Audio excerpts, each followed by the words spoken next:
लेकिन कुमार विक्रांत के पास मैं जाऊंगा। कुमार विक्रांत इस समय प्रयागराज में मौजूद हैं।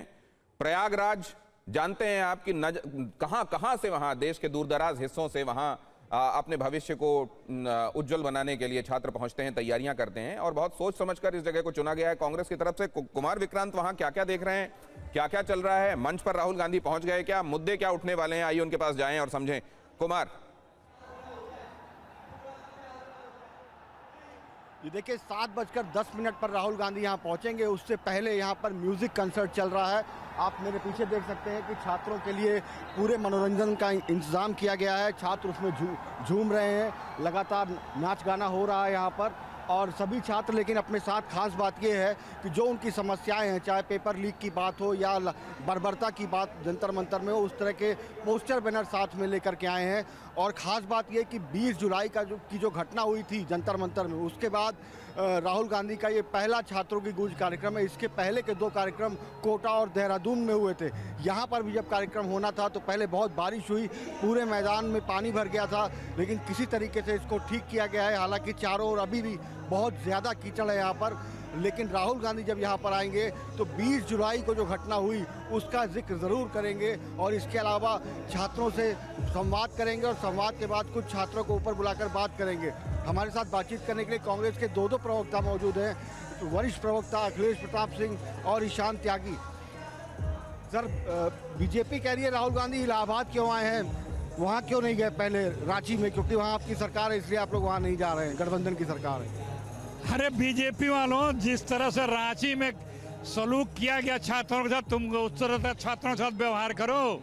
हम लोगों ने रांची में न पुलिस लगाई, न डंडे बरसाए, न पानी बरसाए, न गोली चलाई और उन्होंने उनको पाकिस्तानी खालिस्तानी या अंतर्राष्ट्रीय साजिश का शिकार नहीं बताया। उनसे मिले, अधिकारी मिले, कर्मचारी मिले, उनकी समस्या सुने, समाधान किए, फिर मुख्यमंत्री से मिले।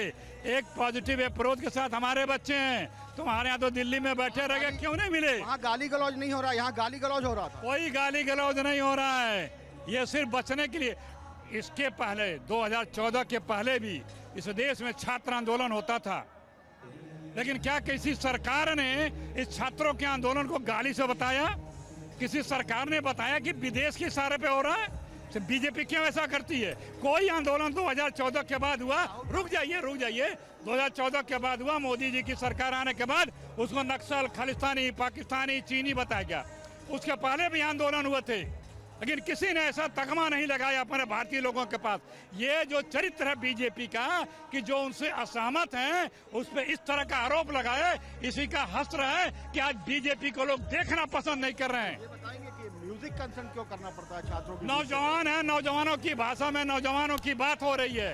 राहुल गांधी किन मुद्दों को उठाने वाले हैं? क्या राहुल गांधी के लिए अरे जो शिक्षा और परीक्षा, राहुल गांधी ने 2018 में सबसे पहले ये बात उठाई जब परीक्षा लीक हुआ। तब से लेके अब तक कम से कम 100 रैलियां, पिछले 3 महीने में तो 50 से ऊपर रैलियां कांग्रेस पार्टी ने की है छात्रों के हित में। राहुल गांधी ने सिग्नल्स कुछ डिस्टॉर्ट हो रहे हैं, फ्रेम फ्रीज हो रहा है। आपके पास आगे भी लौटेंगे। राहुल गांधी मंच पर आते हैं, क्या कहते हैं, क्या संदेश? शिक्षा और परीक्षा, इन 2 विषयों को अंडरलाइन करते हुए छात्रों के उज्जवल भविष्य को कैसे इंश्योर किया जाए, इसकी बात की जाने वाली है। लेकिन क्या किसी के पास 0 एरर मॉडल है जिसको लागू किया जा सके और रेप्लिकेट किया जा सके, या इस मुद्दे के इर्द गिर्द सियासत होती रहेगी?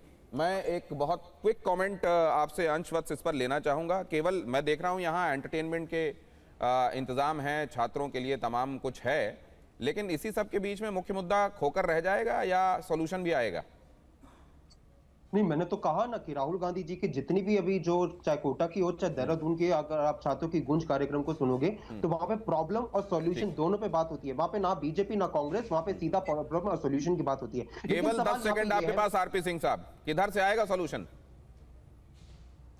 नहीं, सॉल्यूशन तो जो कमेटी बनी है वो सुझाव देगी, उसके बाद वो पार्लियामेंट्री कमेटी के पास जाएगा। उस सब में सबको अधिकार होगा अपने अपने सुझाव दें, पॉजिटिव सुझाव देकर हम सब मिलकर इसका रास्ता निकालें, ना कि एक दूसरे के हाई पावर कमेटी जो बनाई गई है वो सुझाव देगी और बहुत जल्द वो सॉल्यूशन सामने होगा। क्या वाकई होगा, ये इसके लिए इंतजार करना होगा। आप सभी का धन्यवाद करता हूं, मेरे साथ आप जुड़े और आपने ये समझने में मदद की कि कौन सी वो पॉलिटिकल पार्टी है जिसके साथ कनेक्ट देखता है आज का जेन ज़ी। बहुत शुक्रिया।